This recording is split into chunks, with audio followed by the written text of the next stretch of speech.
Hello everyone, welcome to another Minecraft experimentations. We've done quite a lot of designs already, look at all that, like that's a nice amount of design already.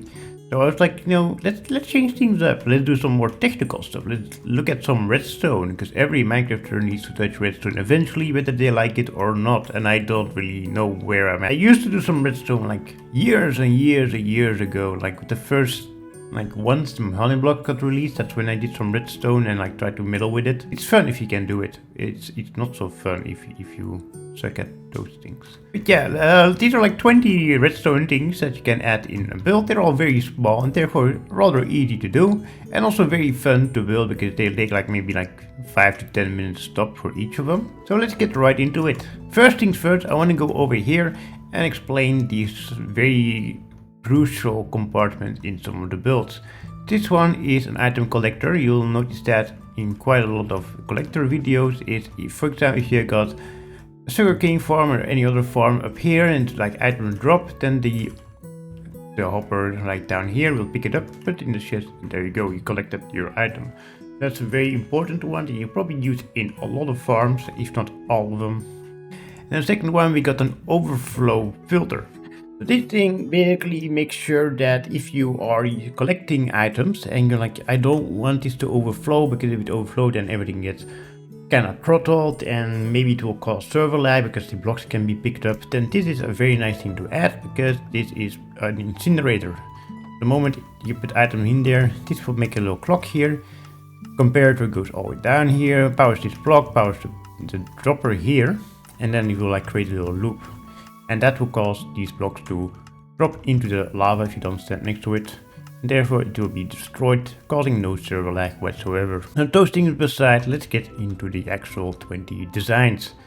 The first one is a rather simple one, probably one you've seen a lot of times. Like these are probably all gonna be like things that you've seen so far. Maybe not, but some might be. This is an item switcher. Like it's a crafting center and then you have a cauldron. So you can just switch your items up. It's fun. How does it work? Fairly simple. You got the diagonal line here, and on the diagonal line you're gonna put a redstone torch in the middle one, and on top of that you're gonna have a sticky piston that holds your first block. Below that redstone torch you're gonna have a real redstone dust here, and on the next to that redstone torch over here you got another redstone dust. On top of that redstone dust, you're gonna add a block, and that block is gonna have a lever that powers this dust here, and therefore it unpowers this torch here. And then you can switch the blocks around. And now if you're wondering, why is this redstone dust over here? It doesn't seem to be connected to anything. Well, that's where you're wrong, kiddo. It's actually powered up this thing over here, this piston. Don't ask why, I don't know why, but it just does. Look at that. So if you destroy this, and you build this, look, it's not gonna get powered. Redstone is very weird, and this is why I didn't like doing it sometimes, because it just works on its own. Like, why will this dust thing, like, it doesn't make sense. Like, it doesn't even get powered. Like, it's not even powered, and this thing is powered. Because, well, I guess this thing also powers this piston, but if you turn it off, then this thing gets powered, and it just destroys my brain. I don't know what I'm looking at. Next up is something I really like doing. It's probably not the most efficient way of doing things, but this is an item elevator. It just shoots out the items, it goes all the way up here, and then you can have like some water stream going into an item sorter and it sorts your items out. But sometimes I like to add my build all the way up in the sky, and when I go mining and come up, I don't want to fly all the way up there, empty my inventory, go way all the way back down, do it again.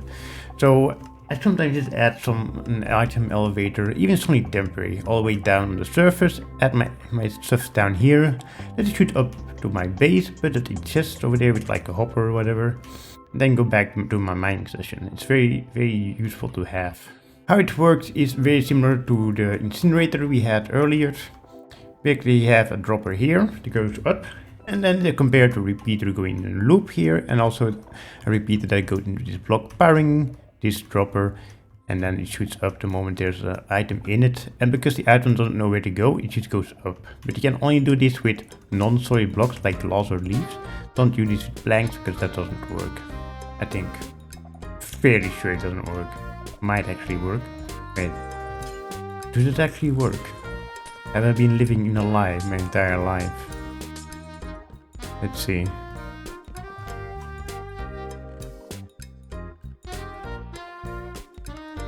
Oh my god, I've been living in a lie my entire life. Alright, existential crisis aside, let's go into this little build. And this is also something that's very well known. Let's say you're just going on your day and suddenly you see a guy entering your house and you're like, oh no, I need to defend myself. But look at me, I'm not going to defend myself, I only have fists. And my fists are like square. I mean, that's probably gonna hurt a little bit.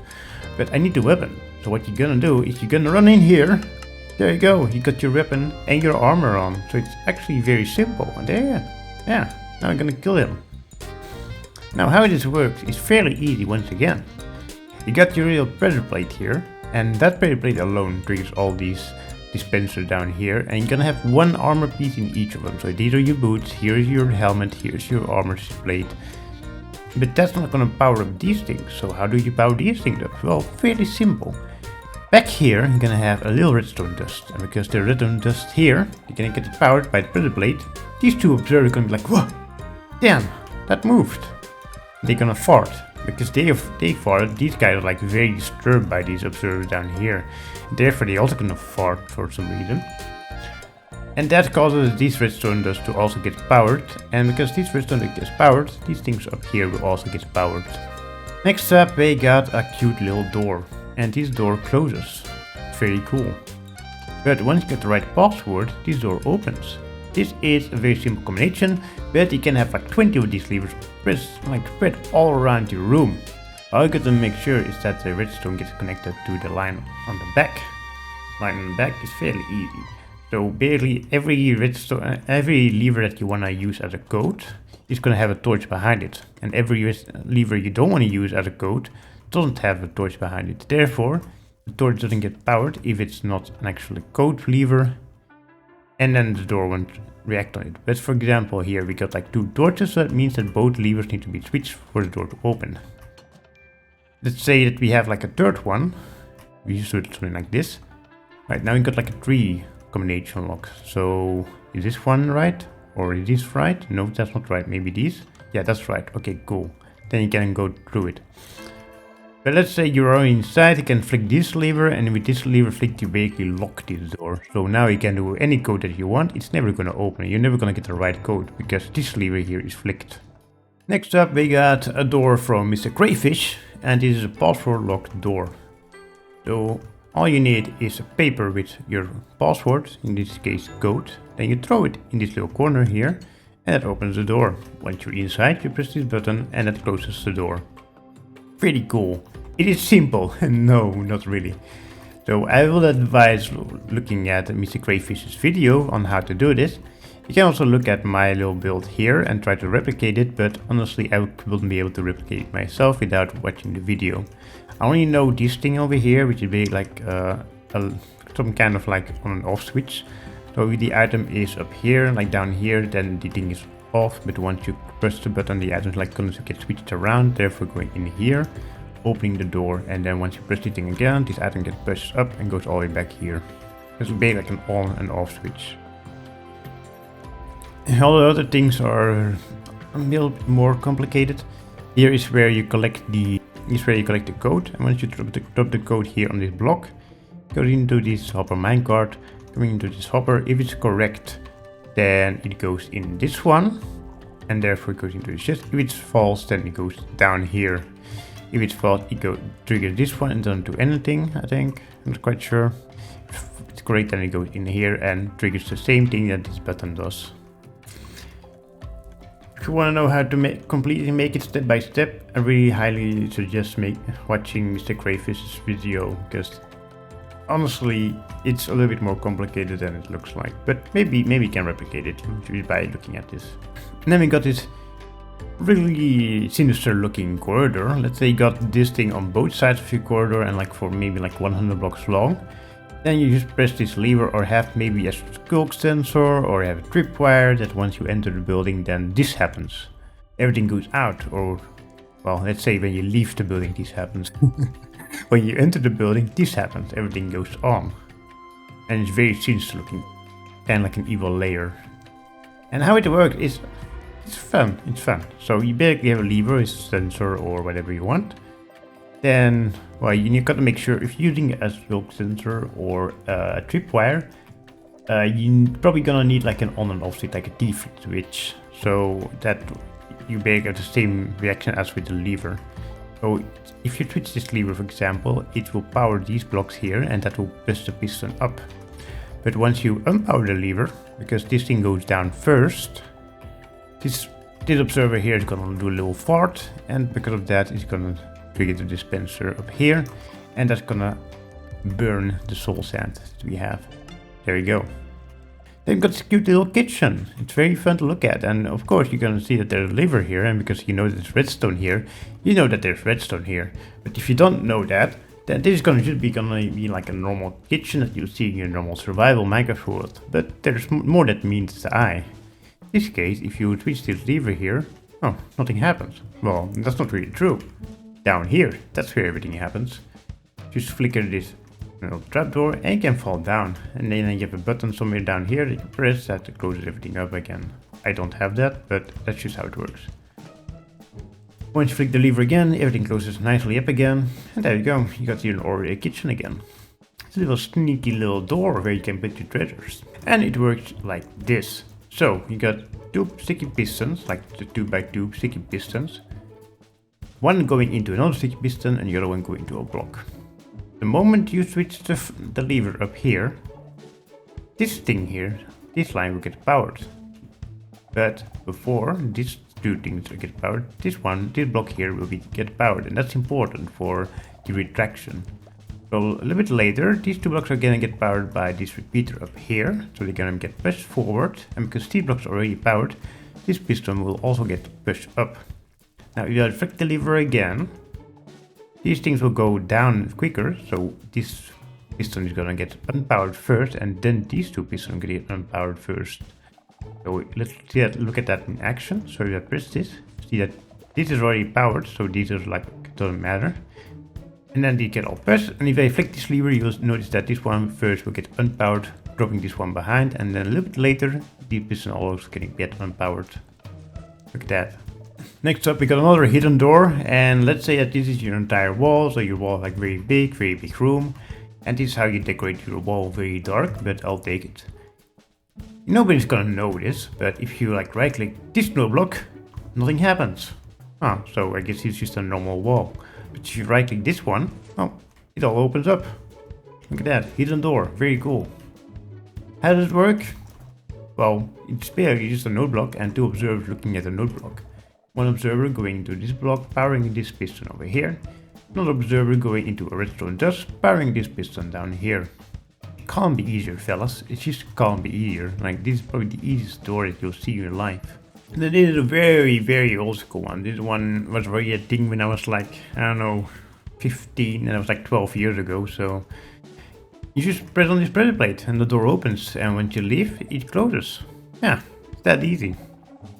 So how it works is you got pressure plate and that's going to a redstone line, and here's a torch, and the moment you press the pressure plate, it unpowers the torch and therefore unpowers the two pistons. Then you just walk through, and there you go, there you have it. Once you reach the pressure plate, it powers it up again. Next up, we got this beautiful little mountain range here, or what's supposed to be mountain range, and once you get near, it will like trigger this effect, there you go, and it closes up again. It feels like it's, there you go. And that's also a very simple design. So you basically have a silk sensor and two observers going to another observer going into this sticky piston. And for some reason, this sticky piston also powered up this sticky piston. And then you got your door that opens, closes, opens up again. And once you do it again, it closes and it opens and closes. Yeah, don't ask me why, just does that. And then we come to the farms, and these farms are collecting sugarcane for us, and I love them for it because I love sugarcane. It's cool. It gives you sugar, it gives you canes, and paper. So this is also a very known one. So you basically have your pistons with observer on top. Once your sugarcane reaches the observer, it pushes the piston through the front, and all the sugarcane is gonna get cut off. very simple in how it works. So you got the observer going into the redstone dust. The moment they get the sugarcane, they get very excited by the sugarcane. I get it, I totally get it. And that's why they like do a little happy fart. And that causes these pistons to cut off the piston and makes the observer very sad once again. It's a very depressing existence for them. I'm sorry, little observer. Also make sure to use the hopper minecart collecting system here to pick up all the sugarcane so they don't go to waste. And this is a little pumpkin guy, little pumpkin building where you can also have melons, the imposters. So, how does this work? Very simple. Once a pumpkin grows, these observers are gonna be like, wait a minute, this thing just moved. And they're gonna be very afraid because why the fuck will this thing move? It's a plant. And then let them fart again. And because they fart, they will power up these two pistons next to them and they will push it down, and pumpkins and melons don't like to be squished and therefore they will get destroyed by it. You use the collector system beneath it once again to collect all the pumpkins and melons. Then we got this cute little design here. It's a guy. And yeah. No, what it does is basically this thing causes a redstone clock. And therefore it pushes these pistons. And because the piston can get pushed, they're gonna send a little sound signal on the top here. There's another smoke sensor, and this also pushes pistons. So what does it do? Very simple. It creates stone. Yeah, so this water and this lava, when they meet, they make a baby, and the baby is stone. And once there's stone created, these pistons here will like get pushed down. And when it gets pushed down, this one down here will push it forward, and then this one gets pushed down again. Is it more efficient than using normal redstone? No, not at all. Like, this is probably not the most efficient way of doing a cobblestone generator, but it is a very compact way of doing it. And if you don't have that much room, or you don't want to like waste too much room on it, this is a thing that works. It does work, it's just not the most efficient way of doing it. You should keep that in mind. But it's probably like the easiest way of doing it. Like, there's no way you can do it easier than this. Then we got Mr. Sheep, and Mr. Sheep loves to eat, and I love wool, so they will get punished for that. So basically we got this little barn here, and also something I want to point out real quick, these shelves are, unlike trapdoors, not affected by redstone as much. Like, the trapdoors will actually like open up and like close the entire time. It's very annoying. But shelves, they will only like change their pattern real quick, but it's not that loud, so it doesn't really matter. So let's see how a little sheep collector, wool collector works. We got the dispenser down here with shears, and we got these grass blocks because sheep love to eat grass. The moment the grass block gets eaten, this observer down here is very upset, and therefore it farts. And then this observer is very afraid because this guy just farts in his face. Therefore he also lets out a little signal. This signal powers up this block. Why target blocks, you ask? Well, if you use normal blocks, these lines don't go inside of the block. And therefore, these dispensers are not going to get triggered. So using target blocks kinda overrules that. Like, this block will get powered, and therefore this dispenser will also be semi-target powered. That causes the dispenser to do its cheering thing, and it's a very compact design here. And then we got this machine of doom. This is probably the worst nightmare if you're a chicken. And probably your best dream if you really like chicken nuggets. This looks very sinister, and it is kinda sinister, not gonna lie. So what this does is it burns chickens. You got the little chicken friends down here. Look at our little friends. They're like so fun, they're so cool. But once they grow up, they'll get punished by that. And then you get your chickens here, which mostly gets feathers and cooked chicken and raw chicken. But personally, I think this design causes most of the meat to burn. I'm not quite sure, but by looking at how many feathers we have in comparison to chicken, I think it's fair to say that most of the chickens just get burned alive and just drop their feathers instead of their meat, which is unfortunate. But personally, there's better food than chicken, and you probably only need the feathers for your arrows. How it works is fairly easy. Once again, we got a redstone clock or any other redstone. You can even do the redstone that we have over here with like the checker in the dropper, and then like powers the dropper and only shoots out the egg the moment there is actually an egg inside. But I didn't have the room for that, so instead I used two observers looking at each other, and that also creates a redstone clock. So whenever there's an egg in there, so let's go to creative, get some eggs. There we go. Put them in there. They'll get shut out the entire time. Going to spawn those chickens over here, and once they grow up, they'll burn. So yeah, just collect the eggs, puts them in the dispenser, shoots out the egg. The moment they grow up, they die. Very sad. Next up, we got a very similar case to sugarcane, but this time it's bamboo. Bamboo is very cool, it's very fun, but sometimes you just want to have the blocks and you don't want to create and like craft all of them, because bamboo it clogs up your chest rather quick, because you need quite a lot of it for a very low amount of blocks.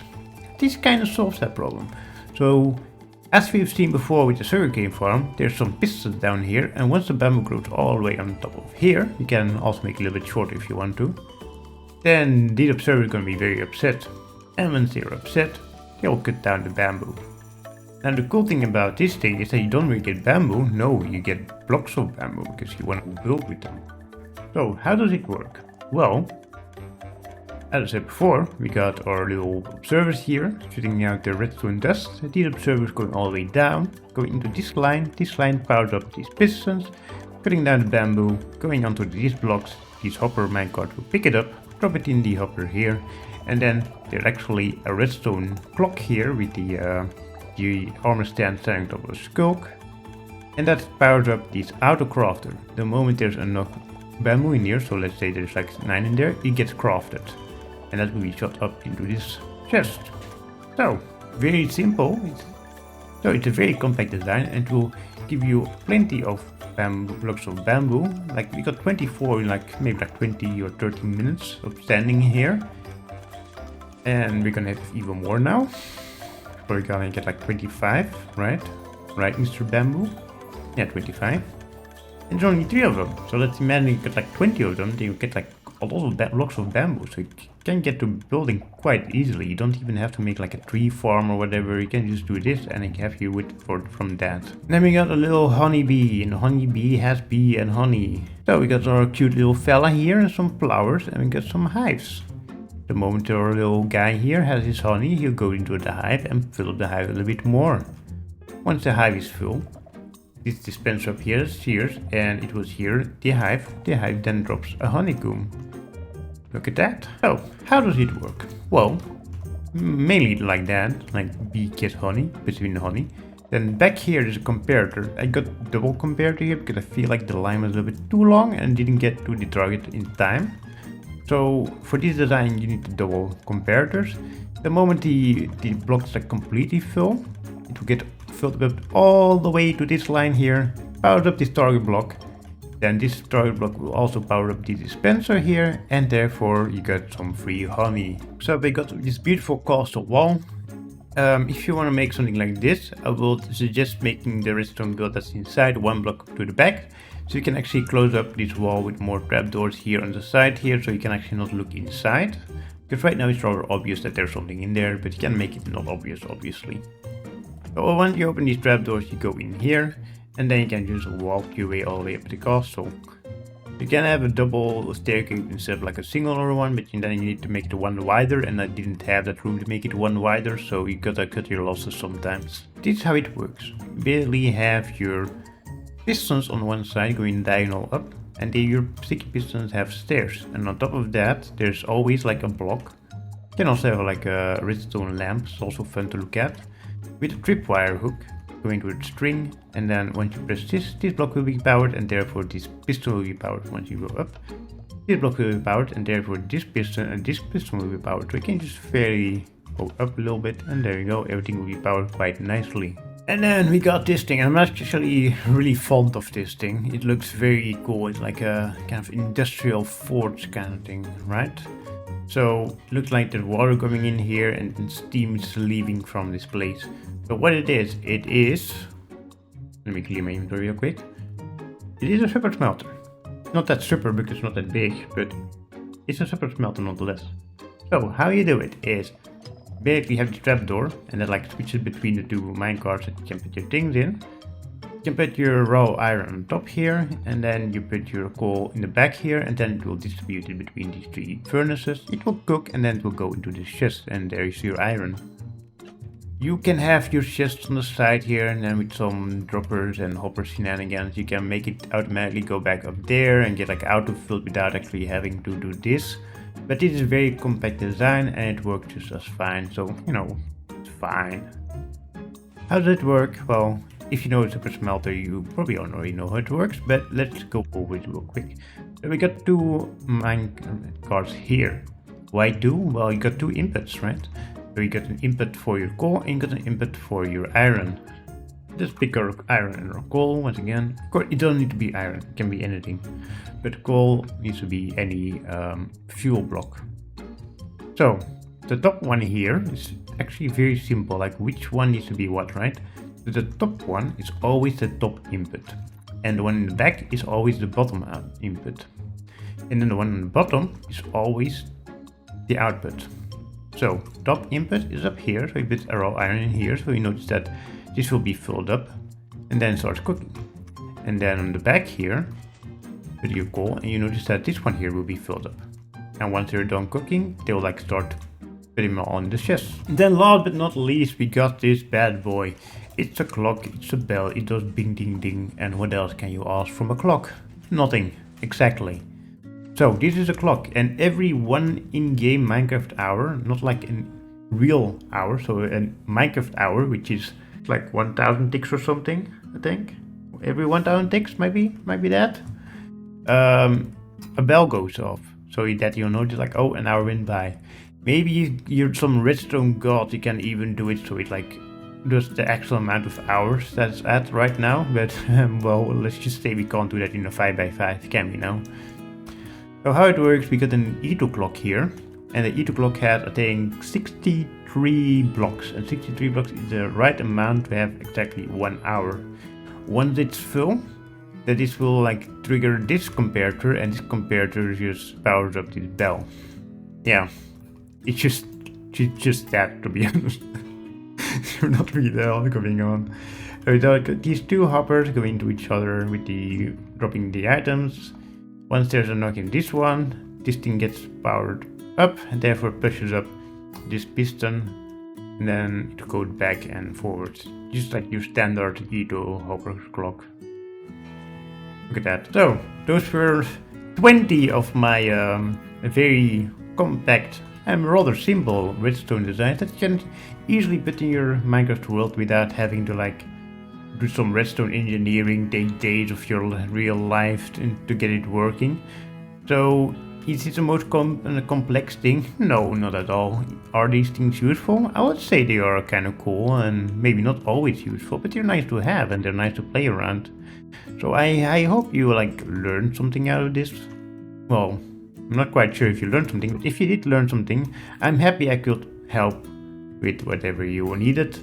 And I hope I'll see you guys on the next one. Goodbye, everyone.